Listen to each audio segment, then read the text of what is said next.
You see all these women taking all these products, putting them on their skin, and so on and so forth. Here's what happens. Here's what aging's about. The carotid artery in your neck, right? Yeah. Starts to clog up. The blood flow slows down to the face. Then you see the wrinkles and all that kind of thing.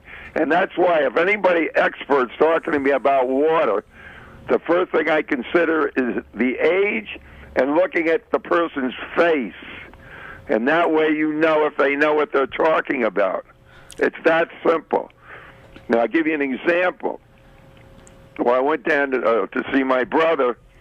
Well, we go every once a year to get a physical. We get down together, and then we take the doctor to lunch. And, of course, this time he was kidding us about that. I won't go into that. But anyway, and he said, it's 3 years now since you had a stress test and so on. Well, I had been eating a dozen eggs a week for 6 months on purpose because I knew I was going to get that test. Well, my cholesterol was 146. It's supposed to be between 140 and 200. If it goes much over 200, then you may have a problem. They're not too wild about that. So he made an appointment for me at the hospital, and I went there.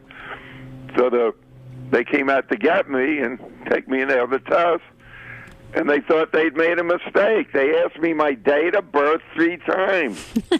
I said I was born in 1930. They said it can't be. Look that old. So anyway, they did the stress and the carotid artery test, and of course came out with flying colors and all that. But that's what people don't realize. That carotid artery in the neck, as soon as it starts to clog, that's why people age. That's why they start to get old looking. And what our water does, that clears your arteries. And I'll give you a good example of that, and that's with people with cancer. And we get this feedback from Sloan Kettering. In fact, I had a man not too long ago call me. He said, your machines cure cancer. I said, well, how do you know that? He said, because I've been an oncologist for 30 years. I retired from Sloan Kettering, and I don't have access to your machines anymore. His name is Dalton Casella. His name is on the website. But anyway, the reason I mention that, what's happening is this.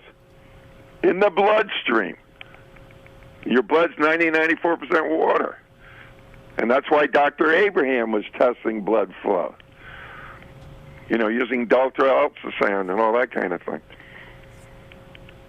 All the markers, whatever diseases you have in your bloodstream, the hydrogen now, which is so readily available, just like cooking on a stove with propane or hydrogen, right? The hydrogen burns up the impurities in your bloodstream.